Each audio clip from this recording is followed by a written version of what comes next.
Nesse aspecto, o segundo caminho, como já foi dito, é o sistema nervoso, os famosos PTs. Só que, quanto mais longo o processo de depressão, ele pode criar alguns estados nada agradáveis que podem gerar, além de neurose, alguma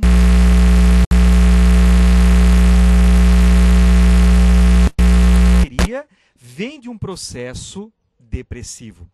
E é aquela carga de energia psíquica que, em vez de escolher esse ou aquele lugar, ela foi parar onde? No sistema nervoso. Um outro caminho, que é o terceiro e último caminho, que essas energias psíquicas e nossos conflitos interiores acaba seguindo, é a própria psique, ou seja, a própria mente humana. Como assim? Já vimos que a enxaqueca é uma doença que não é física, é um processo conversivo, ou seja, é um conflito psíquico mal resolvido ou não resolvido, que acaba desencadeando uma força, uma energia muito forte que acaba saindo, extravasando e batendo no nosso corpo. E ela volta em forma da chamada dor de cabeça. Então vejam, se ela vai para o corpo, se ela vai para o sistema nervoso e se ela volta também para a própria psique, nós estamos falando aí de criar neuroses. As mais famosas são as neuroses fóbicas. São aqueles medos de sair de casa, medo de andar na rua, medo de falar com pessoas, medo disso, medo daquilo outro. Tem pessoas que não conseguem andar em elevador, tem pessoas que não conseguem ficar numa sala fechada, outras não conseguem andar de avião, enfim, tem neurose fóbica para todos os gostos. Aliás, deveriam vender isso no supermercado. Por quê? Porque é mais fácil. Nós vamos lá na prateleira do supermercado, escolhemos o tipo de neurose que nós queremos e nós compramos. Assim, pelo menos, eu escolho. Ou será que, do meu conflito interior, esta possibilidade já não é escolha minha? Conscientemente, não. De forma consciente, não é escolha minha. Esta escolha é inconsciente. Como é que funciona? Sigmund Freud, que é o pai, digamos assim, o papa e criador da psicanálise, outros que vieram depois dele, que ficaram famosos no mundo todo, como, por exemplo, Jung, Lacan, que desenvolveram a teoria da psicanálise, eles concluíram algumas coisas bastante interessantes, que nos ajuda a estudar como é que esse processo funciona dentro de nós.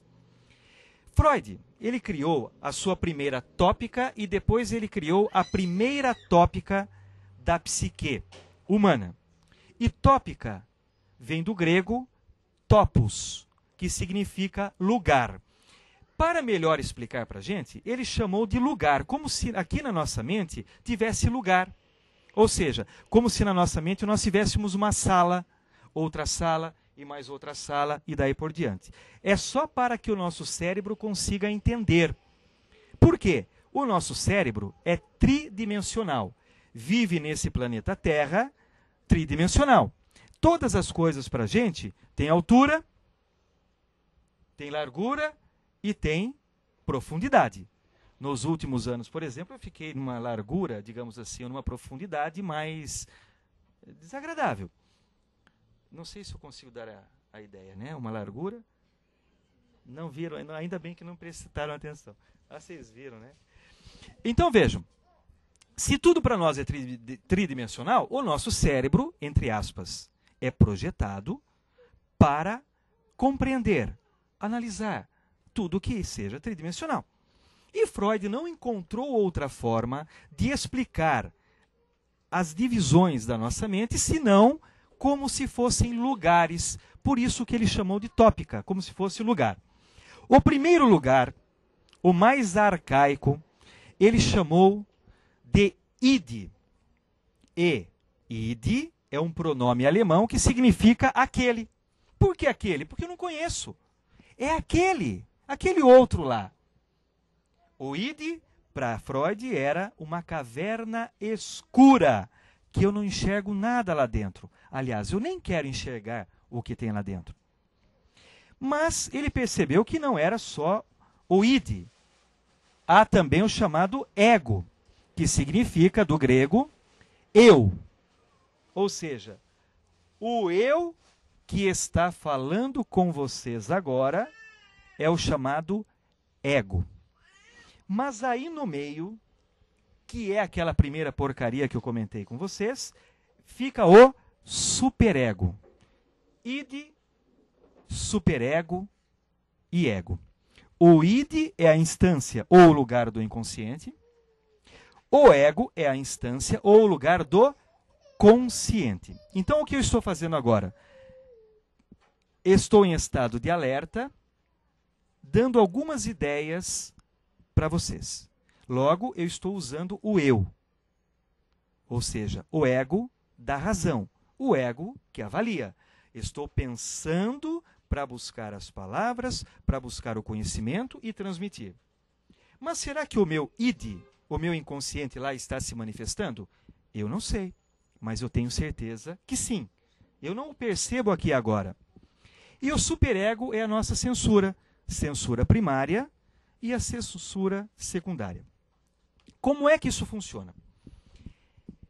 Nós vivemos à base de pulsões. E essas pulsões são de energia psíquica. Ou seja, o id, o inconsciente, ele vai ficar jogando, bombardeando pulsões de energia que poderão ou não atingir o ego para nos forçar a agir, a nos satisfazer, a realizar desejos.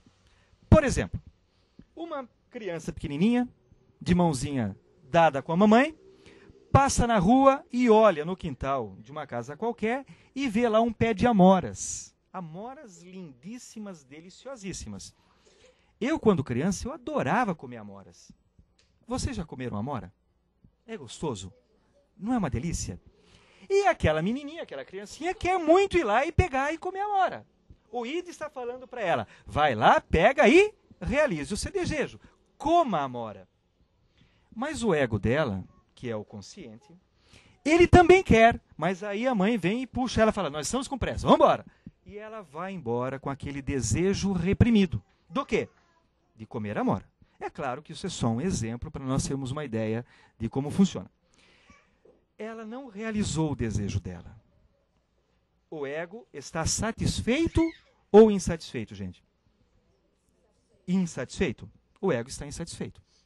E o id, que mandou a pulsão, vai comer amora que é gostoso, ele está satisfeito ou insatisfeito?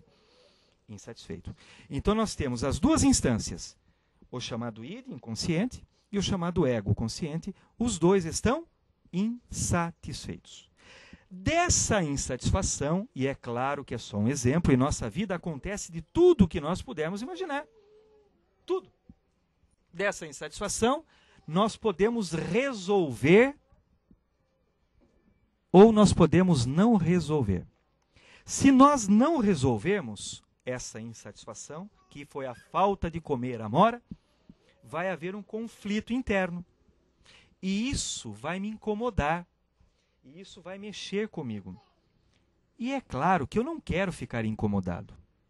É claro que eu não quero sofrer com isso. E entre eles, eu digo eles no sentido figurado, né? Como se fosse em lugar lá, id, superego, ego. E entre essas duas instâncias, eles vão brigar entre eles lá, o ego não quer sofrer.